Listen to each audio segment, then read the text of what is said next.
Good evening and welcome to Off the Shelf. I'm reading to you Resident Evil Zero Hour by S.T. Perry, and I'm reading you Chapter 1. Sorry about the inconvenience, folks. 1. The helicopter spun through the darkness over Raccoon Forest. Rebecca Chambers sat up straight, willing herself to look as calm as the men around her. The mood was solemn, as dark and clouded as the skies whipping past. All jokes and jabs left behind at the briefing. This wasn't a training exercise. 3 more people, hikers, had gone missing, in a forest as large as the one surrounding Raccoon. Not that unusual, with the rash of savage murders that have terrorized the small city over the past several weeks. Missing had taken on new meaning. Only a few days earlier, there had been a 9th victim found. This one as ripped up and savaged as if it had been run through a meat grinder. People were being killed, savagely attacked by someone or something around the outskirts of the city. And the Raccoon police weren't getting anywhere. The city's chapter of STARS had finally been called in to investigate. Rebecca raised her chin slightly, a pulse of pride edging through her nervousness. Although her degree was in biochemistry, she had been tapped as Bravo Team's field medic, joining the team less than a month earlier. My first mission, which means I'd better not cock it up. She took a deep breath, letting it out slowly, working to keep her expression casual. Edward shot her an encouraging smile, and Sully leaned across the crowded cabin to reassuringly pat her leg. So much for looking cool. As smart as she was, as ready as she was to begin her career, she couldn't help her age, or the fact that she even looked younger. At 18, she was the youngest person to be accepted into the STARS since its creation in 1967, as the only female on Raccoon's B team. Everyone treated her like their kid sister. She sighed, smiling back at Edward, nodding at Sully. It wasn't so bad, having a handful of hard-ass big brothers watching out for her, as long as they understood she could take care of herself when the need arose. I think, she silently amended, it was her first assignment, after all, and though she was in good shape physically, her combat experience had been limited to video simulations and weekend missions. The Special Tactics and Rescue Service wanted her in their labs eventually, but field time was mandatory, and she needed the experience. Anyway, she'd be sweeping the woods as a team. They'd be sweeping the woods as a team. Sorry about that. If they did run across the people or animals that have been attacking Raccoon citizens, she'd have backup. There was a flicker of lightning to the north. Close, the subsequent thunder lost to the drone of the copter. Rebecca leaned forward slightly, scanning the dark. It had been clear all day, the clouds rolling in just before sunset. They were definitely going to go home wet. At least it would be a warm rain, she supposed. It could be a lot. Boom! She'd been so focused on the coming storm that for a crazy split second, she thought it was thunder. Even as the helicopter tipped wildly and dropped, a terrible, rising, clattering whine filling the cabin, the floor vibrating beneath her boots. A hot smell of burned metal and ozone singed her nose. lightning? What happened? Someone shouted. Enrico, riding shotgun. Engine failure, the pilot, Kevin Dooley, shouted back. Emergency landing!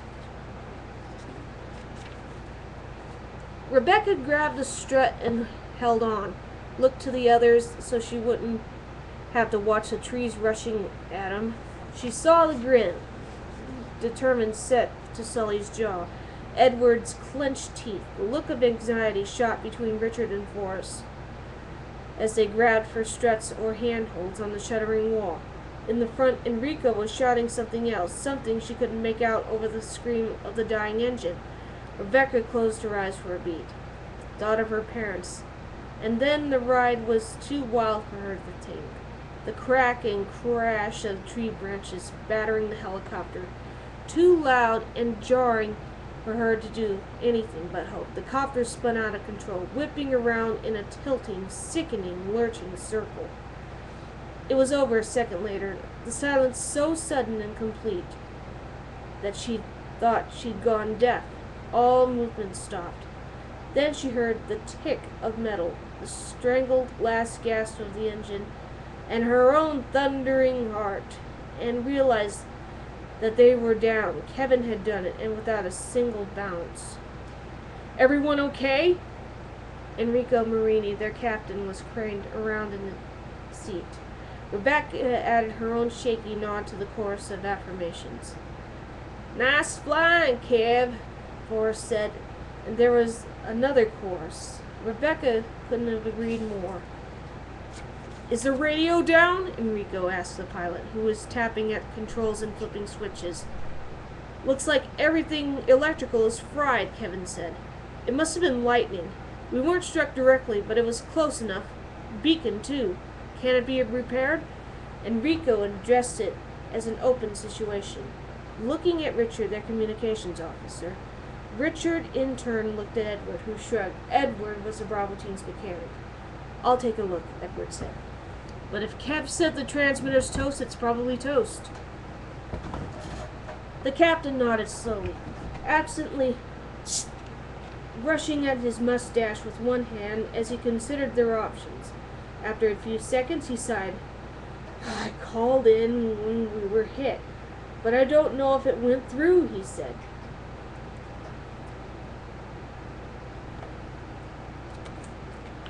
Sorry about that. They'll have our last coordinates, though. If we don't report in pretty soon, they'll come looking. They was the Star's Alpha team.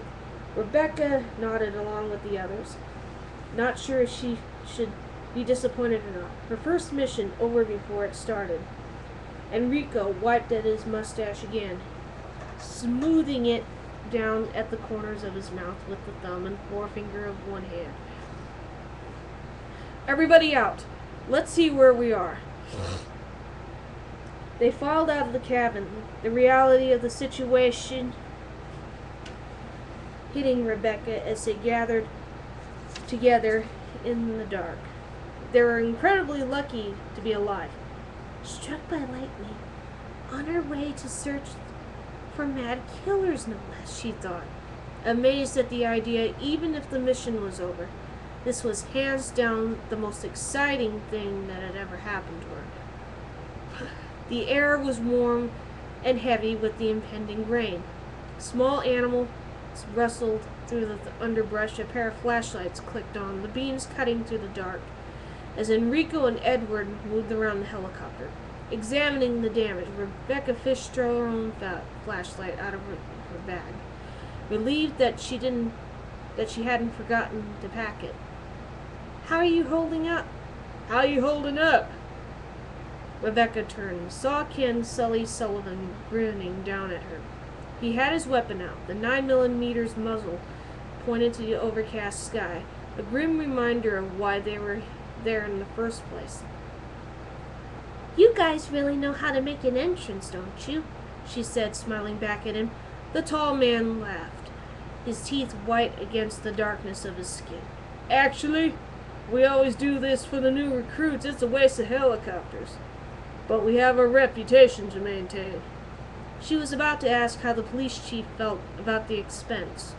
She was new to the area, but she'd heard that Chief Irons was notoriously stingy when Enrico joined him, pulling his own weapon and raising his voice so everyone could hear.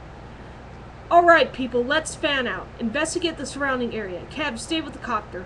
The rest of you, keep close. I just want this area secured. Alpha could be here in as little as an hour." He didn't complete the thought that it could be a hell of a lot longer. but he didn't need to. For the moment, at least, they were on their own. Rebecca slid the 9mm out of its holster, carefully checking the magazine and chamber, as she'd been taught, raising the muzzle to inadvertently aiming at anyone. The others were moving out to either side, checking weapons and turning out flashlights. She took a deep breath and started to walk straight ahead, swinging the flashlight's beam around in front of her. Enrico was only a few meters away, moving parallel to her position. A low mist had cropped up, wafting through the underbrush like a ghostly tide. There was a parting in the trees about a dozen meters ahead, a path big enough to be a narrow road, though it was hard to tell for the mist. It was quiet except for a rumble of thunder, the sound closer than she would have expected. The storm was almost upon them. She swept the beam across trees and darkness and trees again. Then a glint of what looked like... Captain, look! Enrico stepped to her side, and within seconds 5 more beams of light had jerked toward the gleam of metal she'd seen, illuminating what was, in fact, a narrow dirt road and an overturned jeep. Rebecca could see MP etched on the side as the team moved closer. Military police. She saw a pile of clothes spilling out from beneath the shattered windshield and frowned, stepping in for a better look, and then she was holstering her weapon and fumbling for her medkit, hurrying over to kneel next to the crashed jeep, knowing even before she sat back on her heels that there was nothing she could do. There was too much blood. 2 men. One had been thrown clear, was crumpled a few meters away. The other, the fair-haired man in front of her, was still half under the jeep. Both wore military fatigues. Their faces and upper bodies were badly mutilated. There were massive tears through skin and muscle, deep gashes across their throats. No way the crash had done all of it. Rebecca reflexively reached down and felt for a pulse, noting the chill of the flesh. She stood and moved to the other body, again checking for any sign of life, but he was as cold as the first. You think they're from Ragathon? Someone asked. Richard. Rebecca saw a briefcase near the pale, outstretched hand of the second corpse and walked to it, half listening to Enrico's answer as she flipped the case's lid. It's the closest base. It's the closest base. But look at the insignia. They're jarheads. Could be from Donald, Enrico said. Well, I'm going to have to end this chapter here. I'll read some more of it later. I don't want to take up too much of the time. Until next time on Off the Shelf. See you later.